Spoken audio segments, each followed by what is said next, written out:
Hello, everyone, and welcome to today's presentation on forming healthy habits, the 6 most important habits to follow on your health journey.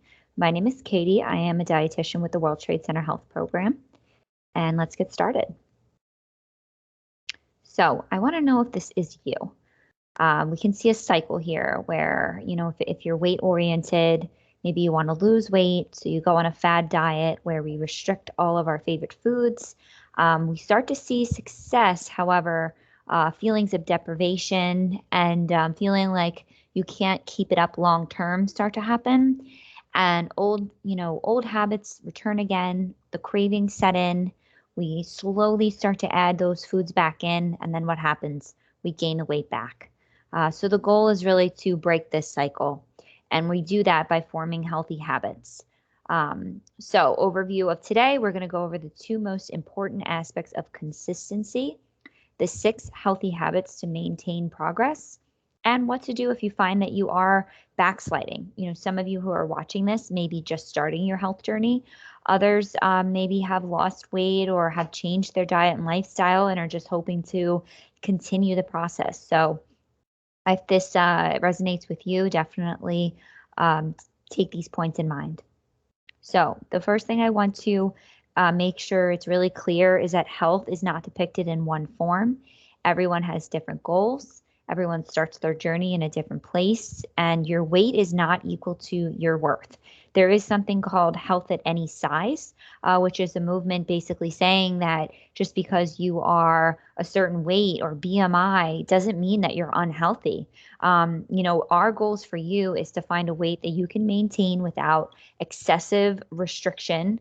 Of course, you need to avoid foods that you're allergic to, but other than that, really, there's no food that's 100% off limits all the time. We want to optimize your lab values. There is a correlation with blood pressure, blood sugar, and cholesterol levels, heart disease risk, etc., with weight status. But the biggest thing is forming a positive relationship with food and your body image. And of course, incorporating some form of physical activity, moving in a way that feels good to you and that you can keep up with in the long term. So I want to make sure everyone knows about routine and awareness, that one cannot go without the other. Without routine, especially one that fits into your lifestyle, there's very little chance you'll be able to stay consistent.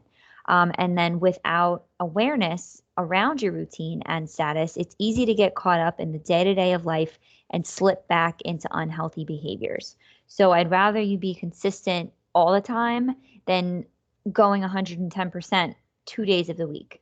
So keep this in mind that routine and awareness are the 2 key aspects of consistency and leading a healthy lifestyle. Habit number 1, let's get this off the table, exercise regularly. There's so many benefits to exercise, and it's not really a calorie burn, believe it or not. There's more benefits to exercise in relation to the release of endorphins. It being cardioprotective, strength training as well may help with metabolism as we build up our muscle tone again. And exercise can really help build momentum to make better dietary choices. So you really want to try to think of your exercise as something that's just part of the routine, just like we go to work every day or we, go grocery shopping once a week, we exercise regularly. So it's best to start with a realistic goal, one that you know you can achieve quite easily, whether that be 5 minutes, 15, 20, all the way to an hour. This example is 20 minutes a day, 3 days a week.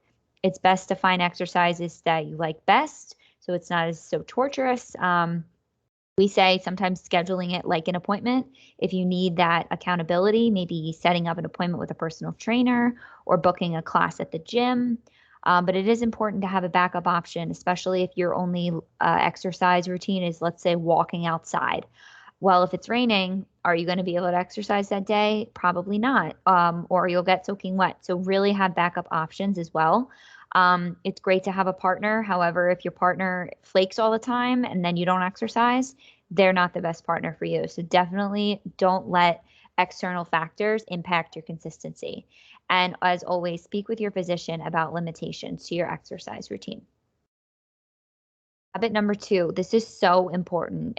Stay aware of your stats. So there are multiple ways to monitor and track your progress. Obviously, the most common one we think of is our body weight. However, that's just one small piece of the puzzle. If you have a scale that can track body fat or muscle percentage, that's wonderful. Another way to track your progress is the way your clothes fit on your body. You know, maybe a t-shirt used to be tight and now it's not. Being able to tie your shoes, really, there's so many ways that you can track your progress. Pictures of yourself can be a great way, because it is important to note that the number on the scale fluctuates based on a lot of things, especially for women. So just weighing yourself once a month is not going to be the best way to stay on track of your progress. Intensity or duration of the exercise you're able to complete, being able to walk upstairs again without being winded. That's a huge accomplishment. And then, of course, getting routine blood work. You'll do blood work at your WTC physical once a year, but we always recommend meeting with your primary care physician as well for things that we don't cover, like an A1C. Blood pressure is also a great indicator. Keeping aware of your stats will help you from accidentally gaining 10, 20 pounds. So think of that cycle. Keeping aware of your stats can help you from sliding back into old ways. But you, above all else, must hold yourself accountable. So pick a way that you want to track your progress and stick with it. Habit number 3. Now, this is going to sound a little odd maybe to some people, but eat similar food. So we always do promote, dietary variety, and I do feel like, varying your diet is important. However, eating similar foods will help decrease the number of quote unquote food decisions that you make each day. Sometimes healthy eating can be a bit overwhelming because you constantly are asking yourself, what am I going to eat? How am I going to eat? When am I going to eat? And it can be a little bit overwhelming. More food choices equal higher likelihood of getting stressed out and then just saying, oh, well, I'm just going to go get a bagel, or I'm just going to stop and get a slice of pizza because I know that that's easy. So by having things that you know are healthy for you and in your kitchen, in your pantry, very similar, we can help make healthy decisions become easy. We recommend always picking out a few breakfasts, a few lunches, and snacks that are quote staples in your diet. And then you can always add variety by switching up the seasoning or the type of fruit or a vegetable or a flavor profile in your dish, a different salad dressing, a different sauce, etc. So you can see on the right, pick a protein. We got lean steak, salmon, chicken, ground beef, or eggs. Add a carb. We got some pasta, some beans, sweet potatoes, and some whole grain quinoa. Throw in some vegetables. Add a little bit of fat. Cook it in bulk. Throw it in a Tupperware and enjoy. This is going to make things super easy as time goes on. So the next slide is going to show you just an example of what we call pre-logging. And if you are interested, the pre-logging sheet is available to fill out on your own. But you can see this Monday is a breakfast, and it's basically a yogurt, which is your protein, a banana, which is your fruit choice, cinnamon, which is your seasoning, and then a tablespoon of peanut butter, which will be a healthy fat. So the next day, you can see it's pretty similar. Breakfast is still the Greek yogurt, but instead of the banana, we're doing the blueberries. And then instead of the peanut butter, we're doing the almonds. So it's the same nutrient profile, same type of food. It's just a little bit different so that you get a little bit of variety. Same thing with the lunch. Here we have a salad, almost looks like a summer salad with strawberries, feta, balsamic with some chicken. And then the next day, you're still having a salad, but you're going to use the leftovers from the night before. So you can see at the bottom here, that would be your shopping list. Let's say you wanted to eat these meals for 2 days of the week. You would want to buy these foods and then obviously adjust the serving sizes as needed. Pantry staples that we love to see are olive oil, balsamic vinegar, Dijon mustard, cinnamon, nuts, whole grains, because these are things you can easily add to foods to provide variety and without a lot of calories at all. So keep this in mind. If you need any help with this, please reach out. And you can see you can also pencil in your exercise. So on Monday, it was treadmill for 30 minutes. And Tuesday, it was a body weight circuit for 20 minutes. So this is a great sheet that we recommend using to help plan. Habit number 4 is managing your hunger. So if you are trying to lose weight, you should not be hungry all the time. Do not starve yourself to lose weight. That is that cycle that we are trying to break. So we want you to be intentional about finding a meal schedule that fits your lifestyle and your day-to-day activities. And from there, fill in the foods that can help you stay and get full more easily. Foods that help you feel fuller longer are going to be protein foods like meat, beans, poultry like chicken and turkey, nuts, yogurt, eggs, and fish. Fats, especially healthy fats, promote weight loss because they slow down the rate of digestion and they help us feel fuller longer. So nuts, olive oil, nut butters, fuller fat dairy products like a 2 or 4% Greek yogurt, avocados are all an excellent choice. And then a higher fiber carbs are going to help you feel more full than more what we call simple carbs. So whole grain, brown rice versus like Wonder Bread or white rice. So higher fiber foods add bulk, which can contribute to help feeling full. They can also help regulate your blood sugar levels, which are very important for weight management as well. So some examples are going to be whole grains, beans, potatoes with skin on, fruits, and vegetables. So please manage your hunger. I find it's easiest just to eat 3 meals a day with about 2 snacks, eating every few hours, and having a protein source at every single meal or snack, but you have to find what works for you.